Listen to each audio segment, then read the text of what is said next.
What's up, guys? It's been a while since I got on here. I want to try to keep it short and sweet for you about this one. Obviously, a lot of the talks that I talk about is mental strength, parenthood, a lot of other things like that. This one came from a question from you guys about how I do my fitness programming, my training programming, and I would love to answer that. So here we go. The things that I take into consideration when making programs and what I think is important is two major things. There's multiple things that go on, but I would say specificity to your goals and then rest and recovery are some of the things that I think are not taken into consideration when I see a lot of people and what hinders people from getting to their goals. What do I mean by that? If you're training for strength, then you need to train a specific certain way, which is there's a modality to train for strength. How much weight you're lifting, how much reps you're lifting, there's a modality for that. Also, how you're resting, when you're resting, what you're resting is also important. If you're training for speed, you need to train for speed specifically. There are things that work fast twitch muscle fibers, and there are things that work slow twitch muscle fibers, which will be beneficial for long endurance, long distance running, things like marathoning. So you need to know what you're training for, train specifically in order to get the desired stimulus that will get the desired response. In addition, when you create the desired response, which is hard enough or very specific enough, to make it count, you need to rest. So for example, my kids, when I train them for speed if I train them for speed on Monday, Tuesday they do not train speed. If I'm trying to build my legs, build my quads, whatever the case may be, or booty or chest, whatever it is, whatever I train on Monday, I am not training that muscle group on Tuesday if my goal is to build size with that, because the muscles are recovering on Tuesday. If I'm training it again, I'm almost undoing the stimulus that I created. And this is true for most things. So I think depending on what one is, the major factor is understanding specificity and what someone needs in order to create the stimulus to get what they want from their program. And then also how I split their routines, very important, very crucial to getting results. And I think a lot of people are missing that.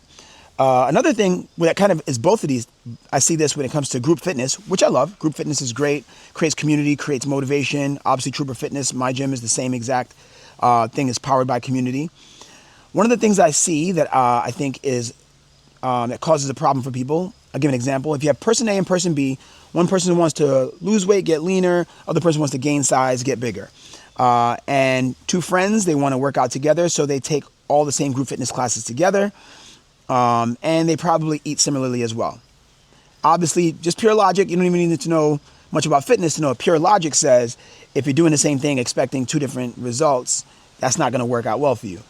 That being said, it doesn't mean you can't have overlap, just like if you were going to school and you were going to school, let's say one person wants to be a doctor, one person wants to be a lawyer. It doesn't mean that you won't take some elective classes together or some classes that both subjects call for, but your routine, your schedule, your program should be mostly different than the other person. It should be towards your goal, and you should be working specifically towards your goal. In school, taking classes for your major. Again, okay to cross over here and there, but you need to make sure that you're personalizing your group fitness experience, your programming, to get the results that you want. So, major thing is split routines, working exactly, being specific, and getting rest and recovery exactly for the muscle groups and or the modalities that you're training for. Athletes, it may not be a body part, it may be speed, it may be endurance, it may be power. They need to be split. You create the stimulus for speed, you need to let the muscles recover and grow for speed.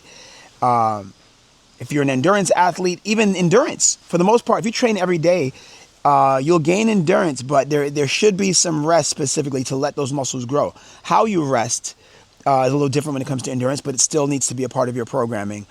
So those are the major factors that I come to mind when I think about my programming and how I approach it. I think about, and everyone's different. Everyone has different needs, how many days you can work. Maybe you have kids, maybe you have a job, maybe you have to work out in the morning, maybe you only have 3 days you can put towards training. Then how we do the splits and routines are going to be according to that. There is optimal training, and then there's also like enough to get it done.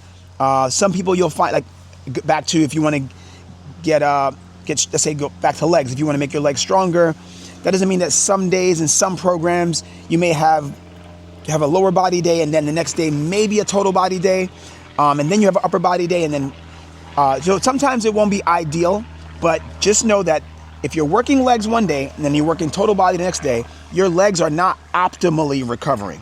It doesn't mean that some programming may, because you have to choose based on priorities, sometimes you may end up doing a total body. Maybe you have a sport you play and you have to go play, so your legs are not recovering as best as well.